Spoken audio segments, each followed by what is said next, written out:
Shalom a todos. Nos encontramos aquí en el perímetro de lo que se ha llamado el Har Herzl o el Monte Herzl, un lugar que tiene una ubicación estratégica muy importante, pero que fue liberado durante la Guerra de Independencia, y su importancia estratégica estuvo basada en el hecho de estar ubicado entre los barrios de Ein Kerem, lugar muy importante, sobre todo en la época de Independencia, Ein Kerem y Beit Makan. La idea fue intentar buscar un lugar donde poder efectualizar el testamento de Herzl, el visionario del movimiento sionista, padre del sionismo político. Esta no fue la primera opción. En realidad se pensó en ver algunas de las opciones relacionadas con los lugares que Herzl visitó en su visita a Eretz Israel en 1898, un año después del primer Congreso Sionista. Ben Gurión decidió que sea Jerusalén. El hecho es que este lugar quedó en manos israelíes dentro de un enclave en territorio jordano después de la Guerra de Independencia. Y entonces la decisión de Ben Gurión fue este lugar. En este lugar tenemos la tumba de Herzl, a la que se agregaron algunos elementos más como el cementerio militar, el Panteón Nacional, que al final se decidió que sea aquí, y después lugares como el museo, el lugar donde además se decidió enterrar a los presidentes y primer ministros israelíes y a sus cónyuges. El teques o la ceremonia por la cual Herzl fue traído aquí, los restos de Herzl fueron traídos aquí, cumpliendo su testamento. El testamento pidió claramente que Herzl fuera enterrado en un ataúd de metal y que además sus restos sean trasladados al Estado judío cuando éste se creara. Y así se hizo en agosto de 1949.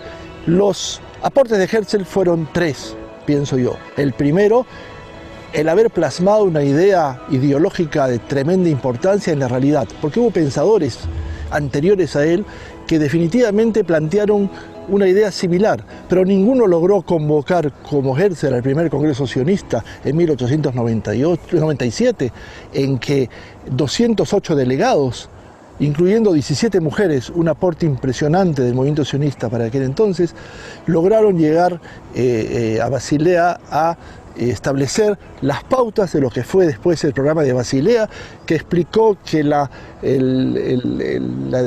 definitiva el objetivo del movimiento sionista es la creación de un hogar nacional para el pueblo judío y además la creación de un instrumento que logre traer subsidios para hacer efectiva esta realización. Creo que esta fue la idea original que llevó después en 1920 a la creación del Keren Hayesod.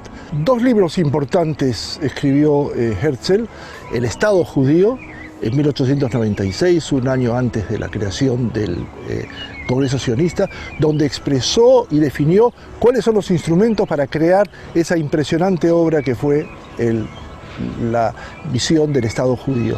Una tenía por objeto el efectivizar los mecanismos de esa obra, y la segunda, traer y planificar la llegada de los judíos de las diversas comunidades a Eretz Israel. Y el otro, una novela fascinante, Alt-Neuland, escrita en 1902, en donde habla del famoso sueño. Y es impresionante ver cómo Herzl puede visualizar una serie de elementos que nosotros vemos en Israel plasmados hoy. Una alta tecnología, un régimen de justicia social, una perspectiva fundamentalmente de una ideología que a nivel social se llama mutualismo, y planteó, por ejemplo, que bancos seguros y la tierra debía estar en manos del Estado, pero dentro de un marco de libertad absoluto y libre mercado. Y quizás debemos terminar esta parte citando la frase con la que empieza prácticamente Alt-Neuland: si lo queréis, no será una leyenda. De aquí iremos a la zona en la que están enterrados los presidentes del movimiento sionista y la familia de Herzl.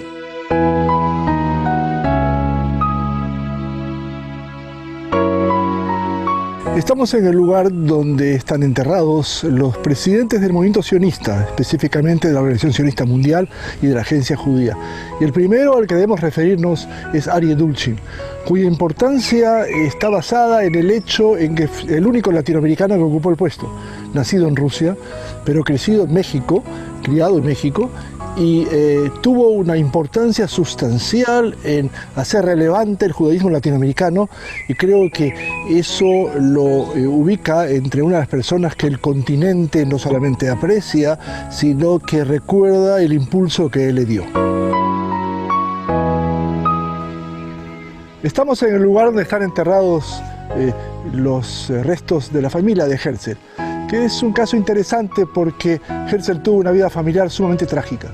El primero es Hans, el hijo de Herzl, que tuvo una relación controversial con el padre.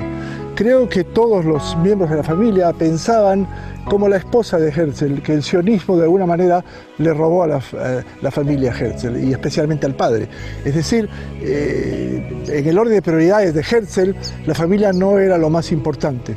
Hans, el hijo de Herzl, terminó en 1930 suicidándose frente a la tumba de su hermana, de la que hablaremos después, y en definitiva fue uno de los personajes trágicos, porque además se convirtió al cristianismo, y aunque después quiso volver al judaísmo liberal, toda su acción en la vida estuvo destinada a hacer un tipo de protesta por el tipo de paternidad que Herzl le ofreció.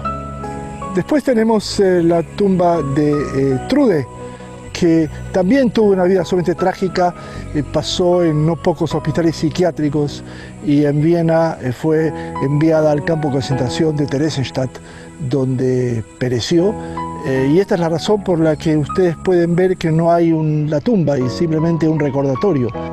Luego Paulina, hija de Herzl, que en realidad también tuvo una situación trágica y murió en 1930 aparentemente de una sobredosis de morfina. En ese mismo momento, después del entierro, Hans decidió suicidarse frente a la tumba de la hermana en Bordeaux, en Francia.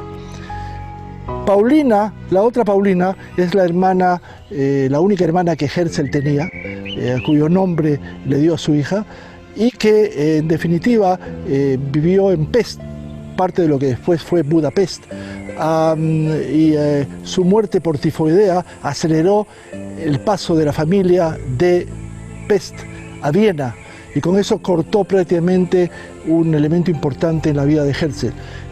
Julia, esposa de Herzl, quizás el elemento más trágico de esta secuencia de tumbas que están acá de personajes, porque ella estuvo convencida que el sionismo le absorbió al marido de forma total. Hay que recordar que Herzl en definitiva se ausentó mucho de la casa, porque esa era la forma en la que él podía invertir todos sus esfuerzos para definir la acción sionista. Interesante plantear dos cosas: que en el testamento Herzl no menciona siquiera a la esposa, a Julia, y que en definitiva Julia, casi como reacción, pidió que cuando fallezca sus restos sean incinerados. Y de alguna manera esta es la razón por la que tampoco tenemos la tumba aquí, y que es solamente una placa recordatoria. Al lado de ella está Janet, la madre de Herzl, quizás la persona que más influyó en su visión. Herzl en definitiva siempre vio a la madre como un elemento de inspiración. Si ustedes han logrado ver la columna de fuego, Amut Ha'esh, sobre todo en el primer capítulo, y se ve cómo Herzl baja las escaleras al escenario donde está el primer congreso sionista, en definitiva va de la mano de la madre, y alguien dice que no es claro quién lleva a quién, si es Herzl que lleva a su madre ya anciana, o en realidad es la madre que lo lleva a él. Pero esto fue lo que generó un tipo de enemistad entre Julia y Janet, porque consideraban que de alguna manera competían por el amor de un gigante que es básicamente quien creó el movimiento sionista en toda su magnitud. Tenemos la figura del padre Yaakov Herzl, del cual solo diremos que fue una persona de una posición económica muy cómoda, pero que no tuvo mayor influencia en la vida de Herzl. La prueba es de que él no lo menciona casi en ninguna perspectiva, y toda su referencia ha sido a la madre. Y por último, Stefan, el nieto de Herzl, hijo de Trude. En 1946 él llegó a Palestina, o Eretz Israel, a ver lo que qué es lo que se plasmó del sueño que el padre, que el abuelo había planteado. Y en realidad hay una frase que me emociona mucho y él dice: observé en las pupilas de los niños en Eretz Israel una felicidad que no la observé en los niños judíos de Europa que pasaron el Holocausto. Su fin es muy trágico. Cuando volvió a Washington y prometió que va a volver aquí, se encontró con una noticia muy trágica, que los padres en Viena habían desaparecido, asesinados por los nazis. Y entonces, en un acto de depresión, decidió suicidarse en Washington. Y este es el fin de la historia de la familia de Herzl, de la cual no queda prácticamente nada. De aquí vamos a la tumba de Jabotinsky y de la esposa, y también del hijo y de la nuera, elementos importantes en el movimiento sionista que muestran un capítulo sumamente interesante que en realidad vale la pena conocer.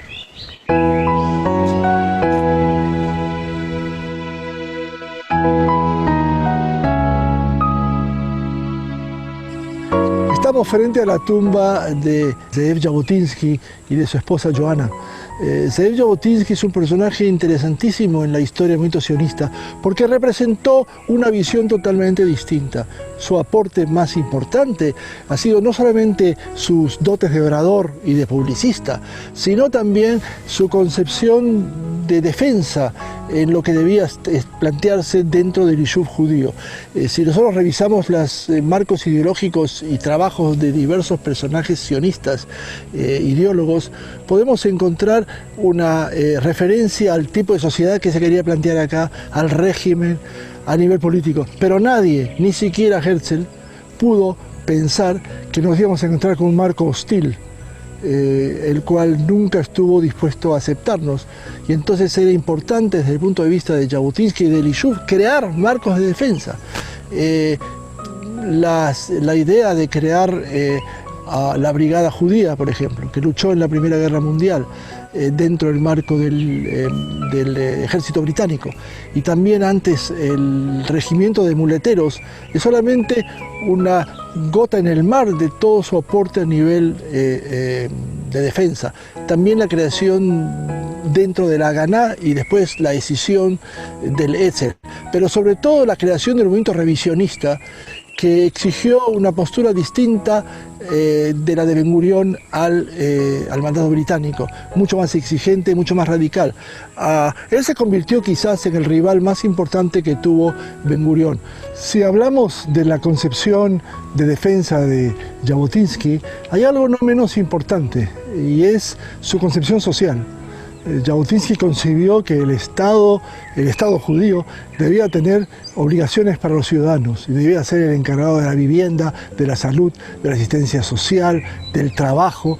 Y creo que esto es importante en un líder que, en definitiva, no siendo socialista, por el contrario inclusive, consideró que el Estado judío debía tener una visión social frente al ciudadano. Y creo que esto es relevante, y no concentrarse únicamente en el aspecto militar. Él fue creador del término monismo.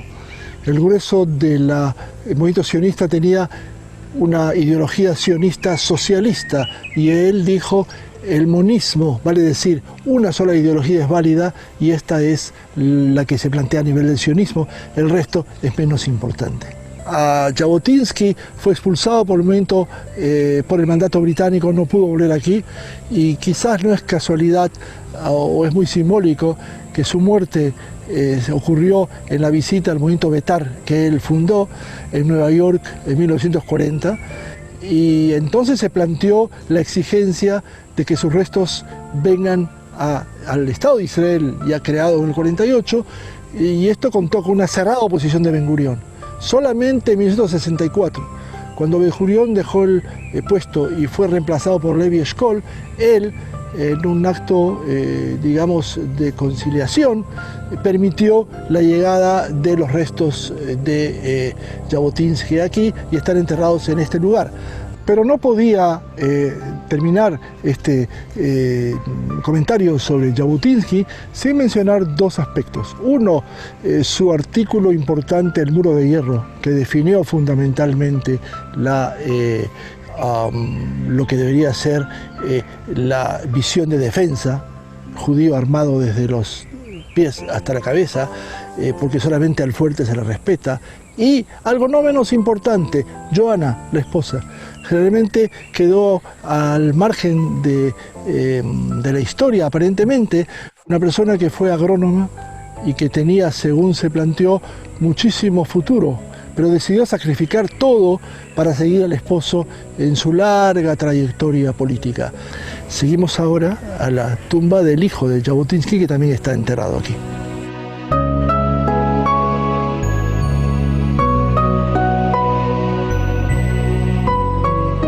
Y estamos aquí frente a la tumba del hijo de Jabotinsky, Ari, que es un personaje muy interesante por cuanto fue miembro de la primera Knesset y tuvo actitudes muy radicales, ultraseculares, si se puede plantear. Él pidió que al morir sus restos sean incinerados y no enterrados, cosa que no se cumplió, como ustedes pueden observar. Y ahora nos dirigimos a la última estación de este recorrido virtual, al Museo de Herzl.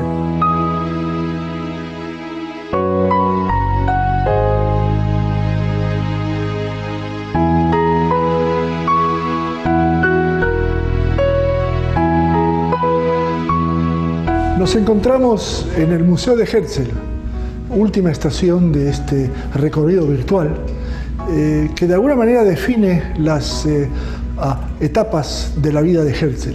Este museo fue creado en 1960 en su versión antigua, que constituía fundamentalmente el lugar donde estaban ubicadas las cartas y documentos de Herzl. Y en el 2005 se renovó con una configuración virtual muy interesante que refleja en forma activa las diversas etapas por las cuales Herzl pasó. El antisemitismo en Viena, la familia, la perspectiva del escritorio de Herzl y además otros elementos que constituyen fundamentalmente su vida. Hay un aspecto interesante que hay que definir y es el hecho de que, si bien es cierto, el primer congreso sionista fue creado y efectuado en Basilea, este no fue el primer lugar escogido, en realidad fue en Múnich. Y el hecho que la comunidad de Múnich exigió no hacerlo ahí, refleja que esta idea genial de Herzl en realidad no contó con el apoyo de todo el pueblo judío y a pesar de eso impuso esta perspectiva y eso está reflejado también en el museo. Hay dos cosas más importantes en este museo: el escritorio de Herzl con todo su mobiliario, que es muy interesante, y la parojet, aquel manto que cubrió el ataúd de Herzl al ser transportado desde Viena al lugar de su primer entierro, al Monte Herzl, una parojet que en realidad se perdió después del entierro y fue recuperada 70 años después en uno de los compartimientos del Keren Kayemet en Tel Aviv. Yo quiero finalizar leyendo la profecía del profeta Ezequiel, que está escrita en la parojet. Pueblo mío, abriré tus tumbas y te sacaré de ellas, y te haré regresar a la tierra de Israel. Este elemento define claramente la redención de Israel, de la cual Herzl es fundamentalmente su expresión más importante dentro del movimiento sionista. Y además, en la parte inferior está planteado el párrafo final del Estado judío. El mundo se liberará con nuestra libertad, se enriquece con nuestra riqueza y se engrandece con nuestra grandeza. Y lo que ensayemos ahí en beneficio nuestro obrará poderosa y dichosamente como producto de todos los hombres. Vale decir, la visión nacional de Herzl y también lo universal. Y con esto finalizamos nuestro recorrido, invitándolos a venir y seguirnos aquí.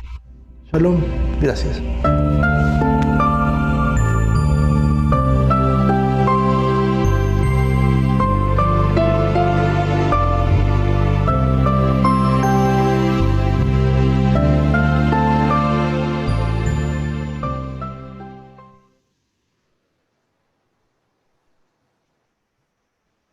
Shalom a todos, espero que les haya gustado esta primera parte. Mi nombre es Roy Hermel y soy el representante de Keren Hayesod en Uruguay y Paraguay. Gracias por estar con nosotros festejando estos 100 primeros años de Keren Ayesod. Antes de comenzar, quería informarles que al final de la ponencia daremos lugar a preguntas. Voy a solicitar en la medida de las posibilidades si me la pueden enviar por privado al chat del Zoom. Ahora sí quiero presentar al profesor Jacques Drasinover. Jacques nació en Perú, hizo alía en 1972, estudió en la Facultad de Relaciones Internacionales en la Universidad Hebrea de Jerusalén. Tiene un máster en Ciencias Políticas, también de la misma universidad. En el marco de la Agencia Judía, fue director durante 12 años del Instituto de Formación de Shilhim. Hasta hoy se desempeña como educador y conferencista en diversos marcos de la Agencia Judía, Keren Ayesod, la Organización Sionista Mundial y el Instituto Herzl. Además, Jacques es analista político de la radio israelí en español. Jacques, la bama es tuya. Gracias. Para mí es un honor estar con activistas de Keren Ayesod, una institución que aprecio mucho porque tiene además un efecto muy importante en la relación entre Israel y la diáspora y su incidencia en todo lo que se refiere a la identidad judía es relevante, de manera que siempre un gusto estar en contacto. Yo quiero simplemente no hacer una exposición, sino dedicar unos 5 minutos a expresar 4 o 5 puntos que quizás no fueron ampliados porque el video es muy corto, y creo que son relevantes antes de dar paso a las preguntas. El primero, que en definitiva, la importancia del caso Dreyfus en la visión de Herzl de abandonar todas las ideas que es posible crear una solución al problema judío fuera del marco de Eretz Israel. Es cierto, él dijo y lo planteó, que hay la posibilidad de que sea establecido en Argentina también, Palestina o Argentina. Después habló de Uganda, el Arish, pero todas estas fueron lo que yo llamo un refugio nocturno. Es decir, inmediatamente después, cuando se den las condiciones, es obvio que la idea central es venir a Eretz Israel, donde vio esa posibilidad. Aparte visitó este lugar y creo que esto es importante definirlo. El otro punto es su actividad extraordinariamente importante en el aspecto periodístico. Él fue un reportero del Neue Freie Presse que lo envió a París a reportear el caso Dreyfus.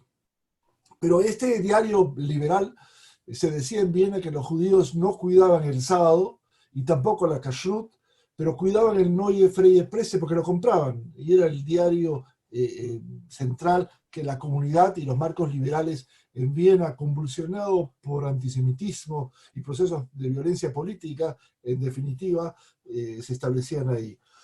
Creo que su gran obra está planteada en algo que ningún otro líder ideológico sionista logró hacer, y es plasmar, como dije en el video, la idea en una realidad, es decir, activar políticamente eso, lograr conseguir que 208 delegados de 17 países, líderes judíos, lleguen a Basilea a intentar planificar cuál es la visión del futuro del pueblo judío, fue un elemento interesante. Y aquí hay algo que nosotros lamentablemente no lo puntualizamos y para mí es muy, muy importante. En este congreso hubo 17 delegadas mujeres que tenían solamente derecho a voz y no a voto, pero ya en el segundo, un año después, tuvieron derecho a voto, y entonces constituye prácticamente uno de los primeros marcos del movimiento sionista, todavía no independiente porque todavía el Estado judío no se había creado, logra establecer en sus marcos una igualdad total de actitudes, de cargos con respecto a la importancia que las mujeres se integren básicamente en esta perspectiva. Toda la visión del Estado judío es una visión fascinante, por cuanto él plantea un Estado liberal, absolutamente se manifiesta en contra del racismo. Quien lea Alt-Neuland, La Vieja Nueva Tierra, que a propósito Sokolov, otro presidente de la Organización Sionista Mundial, la tradujo con el nombre de Tel Aviv al hebreo, y esa es la razón, uno de los aspectos que dio origen a la primera ciudad hebrea, Tel Aviv, creada en 1909. Y quizás el punto principal para mí es el tremendo dilema que tiene todo dirigente sionista. Y es cuánto puedo sacrificar de mi vida personal para la causa, que es un elemento central. En definitiva, Herzl planteó prácticamente y lo sacrificó todo, es decir, todo, absolutamente. Muchos años después, un revolucionario, Trotsky, asimilado judío, dijo que un revolucionario que no está dispuesto a renunciar al trabajo, a la familia, a la bonanza, no es revolucionario. Creo que Herzl lo cumplió, a pesar que para mí me parece un elemento totalmente extremista, y todo líder del movimiento sionista hoy, bien si es un líder del movimiento juvenil o del Keren Yesod, tiene una diversa posibilidad de actuar, tomando en consideración la importancia que la familia tiene también dentro de su acción. Creo que quisiera finalizar esta primera introducción planteando fundamentalmente la importancia de Herzl en el sentido de lo que fue el sionismo político. La creación y la obtención de una carta política, reconocimiento de los países, para de esa manera ponerlo en la agenda mundial. Y en eso Herzl lo cumplió con una visión extraordinaria, sobre todo, de alguna manera, intentando inflar, si se puede hablar así, un poco la idea de lo que era este movimiento, que en realidad estaba prácticamente incipiente. Creo que es aquí su gran contribución. Él tenía un rival, si se quiere así, en el sionismo, a Hatam, que no creó nunca que el problema del pueblo judío está en la creación de un Estado, sino en la redención de la identidad judía. Y creo que son las dos grandes escuelas que en principio se enfrentaron, y en cierta medida, si yo le agrego el sionismo religioso, y el sionismo socialista, y por supuesto el sionismo revisionista, cada una de ellas, que en ese momento parecía contraria, influyó y dio su aporte personal a esta obra que empezó en el 48, pero que en realidad, a nivel político, pero que en realidad la seguimos hasta el día de hoy. Con esto creo que pudiera abrir el debate para todas las preguntas que ustedes quieran plantear, con mucho gusto. Muchísimas gracias, Jack. Yo me voy a atrever a hacerte la primera pregunta, si me permitís. Algo en parte lo contestaste, pero me gustaría por ahí que amplíes un poquito más. ¿Cuál era la diferencia que tenía Herzl con otros pensadores similares de la época, incluso de pensadores previos a él, que él fue quien logró convocar al primer Congreso Sionista y otros no lo lograron? Es una excelente pregunta, pero creo que la visión está, o la respuesta está basada en el hecho que él localizó cuál es el problema. El problema no es escribir libros, no plantear ideas, sino traducir a la creación de mecanismos políticos que puedan plasmar esa idea. Y creo que si yo veo, por ejemplo, pensadores no menos profundos, anteriores a Herzl, como Moshe Hess, que planteó fundamentalmente una visión multitudinaria, importante, que es la creación de un nacionalismo judío. O veo Pinsker, con su famoso panfleto Autoemancipación, que habló claramente de la importancia de luchar contra el antisemitismo que tenía raíces patológicas. O Borojov, que habló con su concepción marxista de la aplicación del marxismo a la problemática judía. Ninguno de ellos planteó la importancia de traducir estas ideas en un marco político de acción. Y esa es la extraordinaria visión de Herzl. Herzl se entrevistó con políticos que pensaron que él era mucho más importante de lo que realmente era. Por ejemplo, se entrevistó con el Papa para plantear la necesidad de que pudiera recibir una ayuda para que los judíos puedan plantear esta realidad. Y el Papa le dijo muy claramente: los judíos tienen que pagar su culpa por el asesinato de Cristo, y entonces no tuvo ninguna importancia. Pero se entrevistó con el sultán de Turquía en su viaje a Eretz Israel, y además con el Kaiser Guillermo Wilhelm, que creo que todas estas perspectivas fueron un fracaso desde el punto de vista de Herzl, y cualquier otro político hubiera desistido en ese momento, y él siguió insistiendo casi en forma obsesiva en la creación de un mecanismo que le permita plantearlo. Y ese mecanismo se llamó la Organización Sionista Mundial, creada en 1897 en el marco del primer Congreso Sionista. Sus grandes dotes de periodista creo que le ayudaron mucho. Pero si yo agregaría algo más a la respuesta a lo que Roy planteó, y es que su principal enemigo no fue el Papa, no fueron los líderes mundiales, fue parte de la comunidad judía, que no creyó básicamente en la idea. No es casualidad que la comunidad alemana en Múnich decidió que lo único que le faltaba era que pudieran ser acusados de traidores al nacionalismo alemán. Dijeron, nosotros somos alemanes. O sea, estas ideas de crear un Estado judío en Palestina parecían ser totalmente fuera del interés, y esta es la razón por la que movilizó esta perspectiva a Basilea. De manera que esa es la razón, sus dotes políticos, que se basaron no solo en escribir dos extraordinarios libros, sino además plantear una acción política a nivel mundial. Buenísimo. Acá Luis Lieberman, no tengo de dónde es, pero pregunta, se dice que Herzl nació en un hogar asimilado, pero sabemos que tenía su nombre hebreo, Binyamin Zeev. ¿Cuál es la realidad? Creo que me atrevo a decir que hubo no pocas difamaciones con respecto a la visión de Herzl.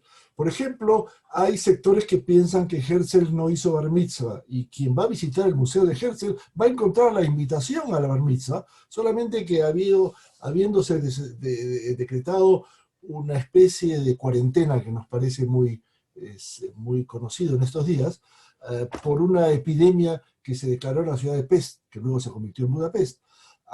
Se trajo un Sefer Torah a la casa de Herzl, y ahí fue el bar mitzvah, o sea que no hay en eso nada que plantear su asimilación. Él era miembro, y su familia, de la cultura general, de la visión, por ejemplo, de pensar que el judío tiene que integrarse en el marco de la sociedad mundial, pero sin perder su visión. Por ejemplo, cuando llegó a Jerusalén, planteó que este es el momento, en su visita, además estaba muy enfermo, pero planteó la necesidad de volver a construir el templo, lo que vendría a ser el tercer templo, que claro, no tiene más similitud con un templo de origen conservador o inclusive reformista, pero su visión fue la importancia de eso, de manera que yo luego totalmente la visión de que Herzl era asimilado. Lo que pasa es que hay que de alguna manera plantear lo que significa una visión judía, pero además integrada y no segregada del panorama internacional. Muchas gracias. David Nilni nos pregunta cómo se manejó con la rivalidad de los filántropos judíos que no estaban de acuerdo con él. Excelente también esta observación. Miren, él, por ejemplo, fue a hablar con el barón Hirsch, que era muy interesante, que después tuvo un capítulo importante en la colonización judía en Argentina. Ni él ni Rothschild estaban interesados en una empresa sionista. Lo que estaban interesados es una visión de filantropía, de traer unos cuantos cientos o miles de judíos a Palestina, en el caso de Rothschild, y además mandó el control de sus técnicos agrícolas, que fue lo que quisieron determinar hasta que el movimiento sionista se rebeló, y a Barón Hirsch, que tampoco estuvo interesado en que se hable de que él se convierte en aquel que financia una movilización masiva del pueblo judío a Palestina, o en el caso de Argentina, eran elementos filántropos. Pero Herzl entendió algo muy interesante: no se puede hacer sionismo a cuentagotas, no se puede plantear una solución con cientos o miles de personas, tiene que ser un evento masivo. Pero me permito simplemente expresar que la idea de Herzl fue una solución para lo que él consideró los judíos que sufren, aquellos que no se pueden ubicar en las comunidades en donde están. Y entonces tienen que movilizarse en forma comunitaria con sus líderes, que son fundamentalmente los rabinos.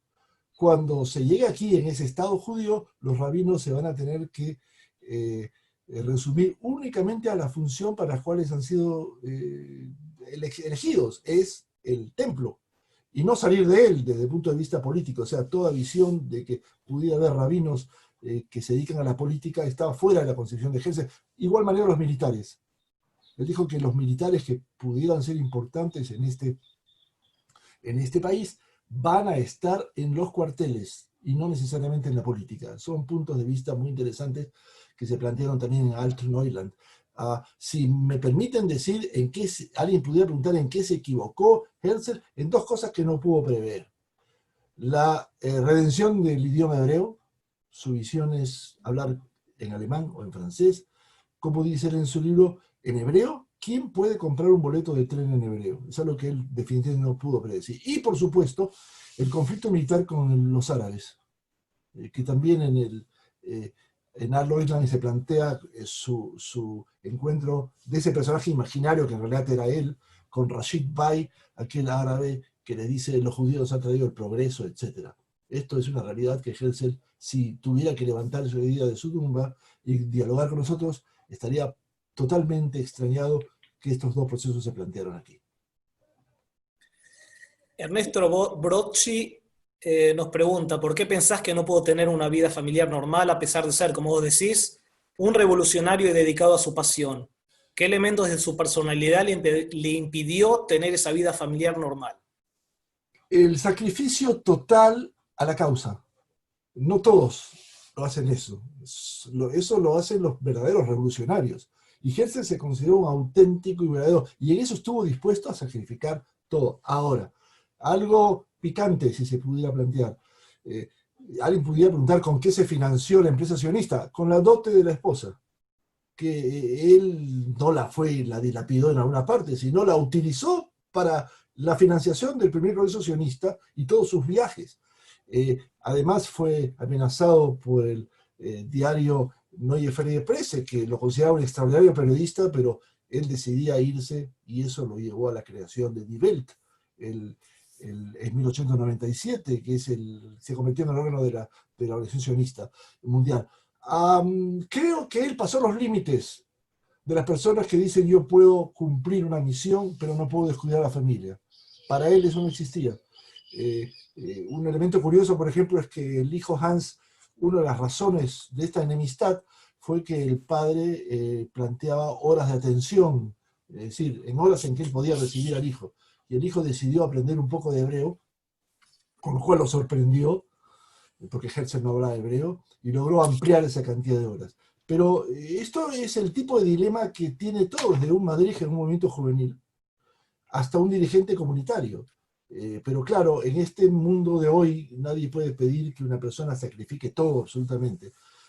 Pero si yo me pongo a pensar qué hubiera sido si es que Herzl no hubiera existido en esa perspectiva, con todos los libros interesantes que plantearon Pinsker, Borohoff, Hess, Kalischer, entre otros, definitivamente solamente la acción política requería total sacrificio. Ir a conversar con los líderes, plantearse en los diversos congresos sionistas, y su muerte prematura en 1904 truncó gran parte de esta empresa, la sumió en una crisis que solamente años después pudo salir, porque me atrevo a decir que Herzl llegó a un momento casi como un elemento mesiánico, cuando el pueblo judío estaba totalmente